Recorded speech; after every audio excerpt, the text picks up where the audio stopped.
જય હિન્દ વિદ્યાર્થી દોસ્તો। વિદ્યાર્થી મિત્રો, આપણે આ અગાઉના વિડિયો લેસનમાં ચતુષ્કોણ પ્રકરણમાં બાજુઓ, ખૂણાઓ અને વિકર્ણો ચતુષ્કોણના પ્રકારમાં એના જુદી જુદી બાબતો સાથેના ગુણધર્મોના પરિણામો વિશે ચર્ચા કરી છે। હકીકતમાં એમાંના મોટાભાગના પરિણામો એ પ્રમેય રૂપે સાબિત કરવાના હોય છે। એટલે આજે આપણે એક બે પ્રમેય સાબિત કરીશું। પહેલો પ્રમેય છે પ્રમેય 8.1 તરીકે, જેમાં એનું ટાઇટલ છે કે સમાંતર બાજુ ચતુષ્કોણના કોઈપણ વિકર્ણ તેનું બે એકરૂપ ત્રિકોણોમાં વિભાજન કરે। તમારે સમજી લેવું જરૂરી છે કે આ શું કહેવા માંગે છે। અહીં મેં ચતુષ્કોણ ABCD જે સમાંતર બાજુ ચતુષ્કોણ બનાવ્યો છે, એટલે એ ચતુષ્કોણનો એક વિકર્ણ AC બનાવ્યો છે। ઓકે, એટલે એ વિકર્ણ AC થી કયા બે ત્રિકોણો બને? તો એક છે ABC, બીજો ત્રિકોણ ADC। એટલે વાત આપણે આ બે ત્રિકોણો માટે કરવાની છે કે આ બંને ત્રિકોણ કેવા બે એકરૂપ ત્રિકોણમાં વિભાજન કરે એવું કહે છે।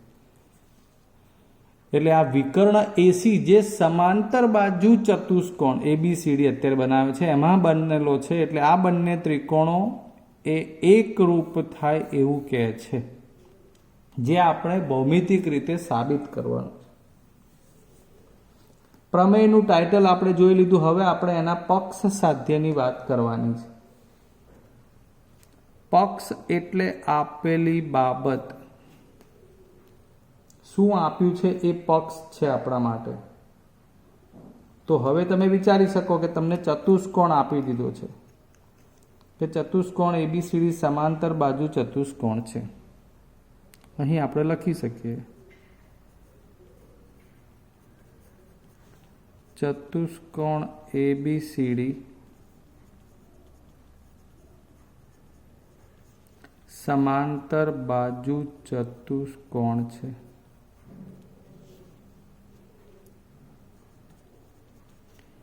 જેનો વિકર્ણ AC છે।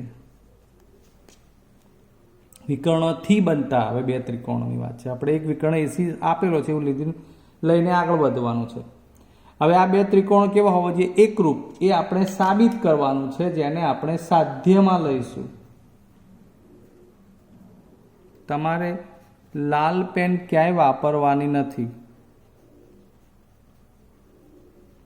જે ગુજરાતીમાં લખ્યું છે ને કે બે ત્રિકોણો એકરૂપ હોય, એને હું સાંકેતિક ભાષામાં લખી બતાવું છું। ત્રિકોણ ABC એકરૂપ ત્રિકોણ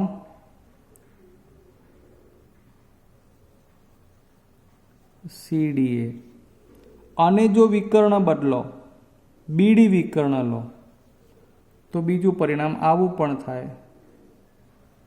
ત્રિકોણ BCD એકરૂપ ત્રિકોણ DAB। આ એકરૂપતા એ શિરોબિંદુ અનુસાર લખાવવી જોઈએ। સમજી ગયા ને? ABC CDA, BCD DAC। ચલો હવે સાબિતી ઉપર ધ્યાન આપીએ। સૌથી પહેલા આપણે વિકર્ણની વાત કરી છે, તો એનાથી બનતા બે ત્રિકોણો માટે લખીશું કે સમાંતર બાજુ ચતુષ્કોણ ABCD માં AC વિકર્ણ દ્વારા બનતા કયા બે ત્રિકોણ છે? તો ત્રિકોણ ABC અને ત્રિકોણ CDA છે। અહીં આ 3 અક્ષર તમે ગમે તે ક્રમમાં લખી શકો, જ્યાં સુધી આપણે એકરૂપ નથી લખ્યું ત્યાં સુધી। હવે મારે તમને આમાંથી આગળના પ્રકરણમાં લઈ જવા છે કે બે સમાંતર રેખાઓથી બનતા યુગ્મ કોણો ઓળખવા। બે સમાંતર રેખાઓથી બનતા યુગ્મ કોણો ઓળખવા। તો હું જે કંઈ બોલ્યો એની પર થોડો વિચાર કરો કે આ શું છે।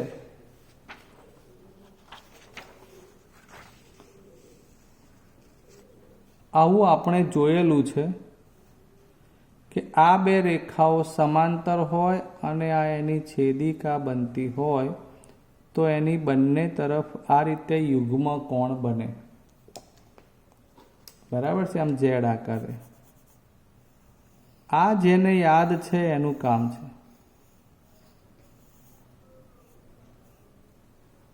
એ રીતે રિવર્સ પણ, આ બાજુ ઉલટું।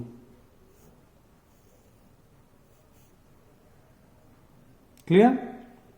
એટલે યુગ્મ કોણો આ બે સમાંતર રેખાની છેદિકાથી બનતા હોય તો આ બંને યુગ્મ કોણો સમાન હોય એવું પરિણામ હતું। એ અહીં કેવી રીતે કામ કરે છે એ બતાવું। તો આપેલ બાબતમાં આપણી પાસે ચતુષ્કોણ કયો છે? તો એ સમાંતર બાજુ ચતુષ્કોણ છે। એટલે સૌથી પહેલા આપણે લખીએ કે અહીં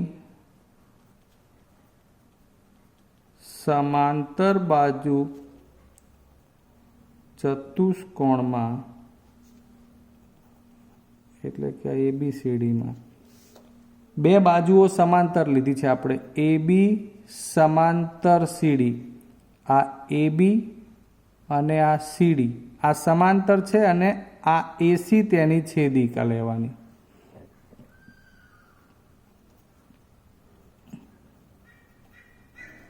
AC તેની છેદિકા છે। આ સમજણ તમને આવવી જોઈએ, આ કામ તમારી જાતે વિચારવાનું છે। એટલે આ બે સમાંતર રેખાઓની છેદિકા, હવે અમે તમને બતાવીએ એ પ્રમાણે કે આ રેખા સમાંતર થઈ ગઈ, આ એની છેદિકા બની ગઈ આમ ઝેડ આકારે। અહીં આ શું બનશે જુઓ જોઈએ, યુગ્મ કોણો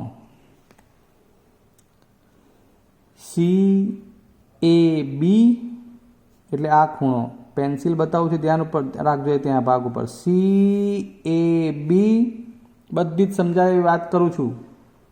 અને ACD આ બે પોઈન્ટ વાળો ભાગ, એટલે એ બંને ખૂણા એકરૂપ થાય માટે ખૂણો CAB બરાબર ખૂણો ACD યુગ્મ કોણ। ઓકે?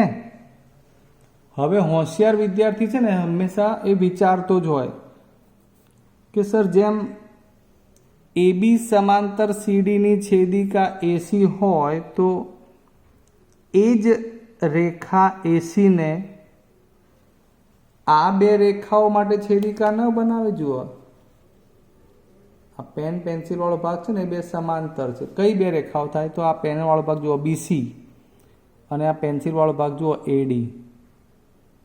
સમજ્યા કે નહીં? તો એના માટે પણ આ છેદિકા AC જ બને।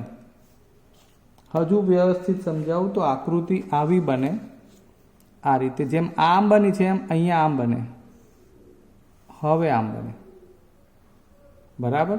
આ બે સમાંતર રેખા જ થાય, આ એની છેદિકા થાય। એટલે આમ જુઓ તો આમ રિવર્સમાં અહીંયા આગળ આ રીતે યુગ્મ કોણ બનાવી શકાય। સેમ પોઝિશન અહીં સમજવાની છે। આ રહી BC રેખા, આ રહી AD રેખા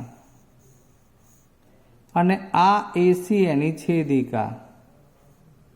તો આમ અહીં આ બે ભાગ જે બન્યા ખૂણાઓ એ યુગ્મ કોણો અને એકરૂપ યુગ્મ કોણ બનશે। એ પ્રમેય આપણને ખબર છે કેમ કે સમાંતર રેખાઓની છેદિકાથી બનતા યુગ્મ કોણો સમાન હોય. એટલે તે જ રીતે આપણે ફરી લખવું પડશે. હવે શું? તો બીસી સમાંતર એડી હું લખું છું, તમારે આકૃતિમાં જોવાનું. ની છેદિકા એસી, હવે એનાથી આ એસી છે એવું લખીએ. એનાથી બનતા યુગ્મ કોણો કયા વિચારવાના છે? આ ચોકડીવાળા ભાગના બી સી એ બરાબર ડી સી એ.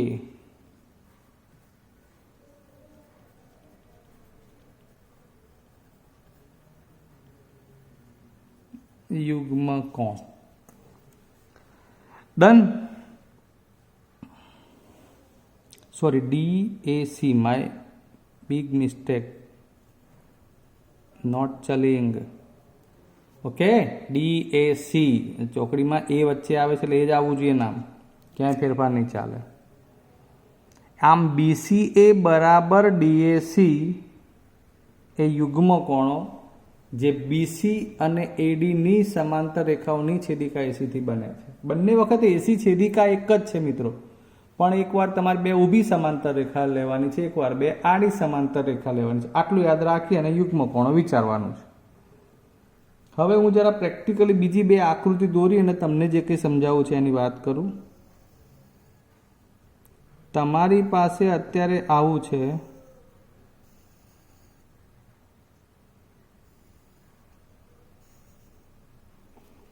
આ રહ્યો CA રેખાખંડ જે બંનેમાં ગણવાનો, આ રહ્યું બિંદુ ડી અને આ રહ્યું બી. આ ડોટ વાળો ભાગ જુઓ ને તો આ સી સાથે અહીંયા એ, આ સી અને આનો એ. ચોકડી વાળા બે યુગ્મ કોણો એકરૂપ જુઓ તો આનો સી અને આનો એ. અને મિત્રો બંનેમાં આ એક જ રેખાખંડ છે. આ સમજી લો બરોબર. આ બંને ત્રિકોણો એકરૂપ છે એવું સાબિત કરવાનું છે. એટલે એ બંને ત્રિકોણોને એકરૂપ સાબિત કરવા માટે તમારે એની અંદર એકરૂપતાની શરતનો પ્રયત્ન કરવાનો છે. એ કોઈ પણ એક શરત લાગુ પડતી હશે. જે હવે પહેલાં ચેક કરી લઈએ તો જુઓ, ખૂણો બાજુ ખૂણો, ચોકડી સામે આ ત્રિકોણનો આ ચોકડી એટલે આ ખૂણો, પછી બાજુ બંનેમાં એક જ છે એટલે બાજુ, અને ડોટ સામે ડોટ એટલે ખૂણો. ક્લિયર? આમ આ બંને ત્રિકોણો માટે ખૂ બા ખૂ આવી એકરૂપતાની શરત આધીન આ બંને ત્રિકોણો એકરૂપ થાય. કયા બંને એની વાત લખી લઈએ. હવે ત્રિકોણ ABC અને ત્રિકોણ ઉપરનો છે CDA માં કયા અંગો એકરૂપ થાય છે ફરીવાર લખવા પડશે ને આપણે. તો આ એક ડોટ વાળા યુગ્મ કોણ જે આગળ આપણે આ પરિણામમાં મળ્યા હતા, CAB બરાબર ACD. પછી આ યુગ્મ કોણ છે આપણે આગળ સાબિત કર્યું, આ લખ્યું. એ હવે લખવાની કોઈ જરૂર નથી. પછી બંનેમાં AC બરાબર AC સામાન્ય રેખાખંડ.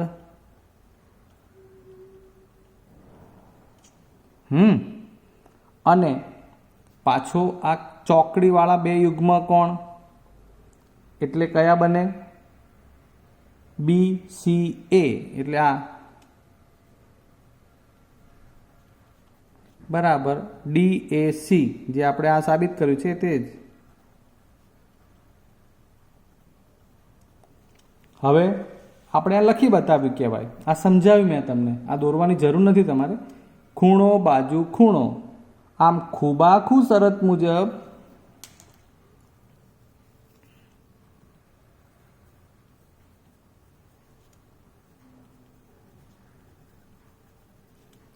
ત્રિકોણ આપણે જે સાબિત કરવો હતો તે ABC એકરૂપ CDA. જે આપણે આ સાધ્યમાં આપેલું છે. બરાબર છે. મેં તમને ઝીણામાં ઝીણી બાબતો બોલી, દોરી, બાજુમાં આકૃતિમાં અને ઇન્ડિકેટ કરીને સમજાવી છે. વિડીયો જોવો છો એટલે આને ના સમજાય તો ફરી વાર પાછા શબ્દો સાંભળવાના, આકૃતિ જોવાની, સાહેબ ક્યાં શું બતાવે છે એ ચેક કરી અને આગળ તમારે આમાં સાબિત કરવાનું થાય. બીજું પરિણામ તમને પ્રશ્ન થાય સાહેબ આનું શું, તો આ ડાયરેક્ટ હવે લખી શકાય, એ સાબિત નથી કરવાનું, આવું જ લખવાનું છે. તે જ રીતે ત્રિકોણ બીસીડી એકરૂપ ત્રિકોણ ડીએબી, બરાબર છે, ને વિકર્ણ બદલો ને બીડી થી સાબિત કરી શકાય. તમારે પ્રયત્ન કરવો જોઈએ. તમે આકૃતિમાં એસીની જગ્યાએ બીડી વિકર્ણ લો તો તમને આ પરિણામ સાબિત મળી જાય કરવાનું, જે તમારે જાતે જ કરવાનું હોય છે. ઓકે, બીજો એક પ્રમેય જોઈએ. આવો મિત્રો, હવે પ્રમેય નંબર 8.2 જોઈએ કે સમાંતર બાજુ ચતુષ્કોણમાં સામસામેની બાજુઓ સમાન હોય છે. આપણે જાણીએ છીએ પણ આપણે એને સાબિત કરીએ. પક્ષ લઈશું. હવે તમને ખબર જ છે કે ચતુષ્કોણ આપણે જાતે વિચારવાનું થાય એટલે લખીએ કે ચતુષ્કોણ એબીસીડી સમાંતર બાજુ ચતુષ્કોણ છે. સાધ્ય લખવું હોય તો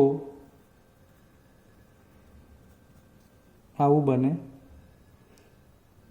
સામસામેની બાજુઓ કઈ? AB અને CD, BC અને AD આ સમાન છે એવું લાવવાનું છે.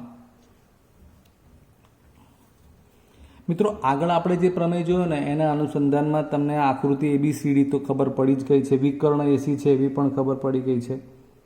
એની ચર્ચા આપણે વિકર્ણથી નથી લખવાની, સીધું જ આપણી પાસે જે બે ત્રિકોણ છે એની જ ચર્ચા કરવાની છે. કયા? તો ત્રિકોણ ABC અને ત્રિકોણ DCA કે DAC.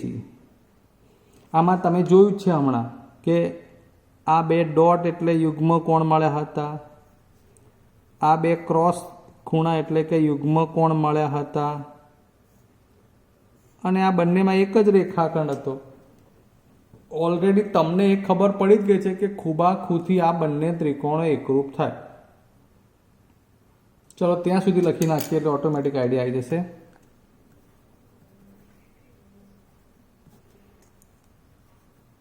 ત્રિકોણ ABC અને ત્રિકોણ CDA માં ખૂણા જ આપણે આપી દેવા છે. પહેલા ડોટવાળા ખૂણા લખી નાખવા હોય તો CAB બરાબર, આ ડોટ ઉપર નજર નાખજો, CAB એટલે આ ડોટ, અને હવે આ ડોટની વાત કરીએ છીએ ત્યારે ACD. પરિણામ લખીએ કે AB સમાંતર CD ની છેદિકા AC થી બનતા યુગ્મ કોણ. પૂરા માર્ક્સ માટે આવું લખવું જરૂરી. વળી બીજું આવશે AC બરાબર AC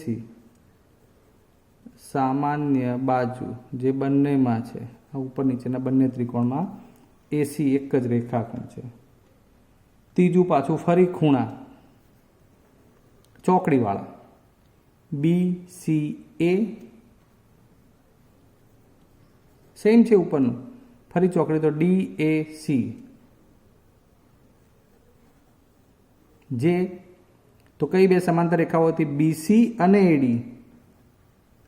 BC સમાંતર AD ની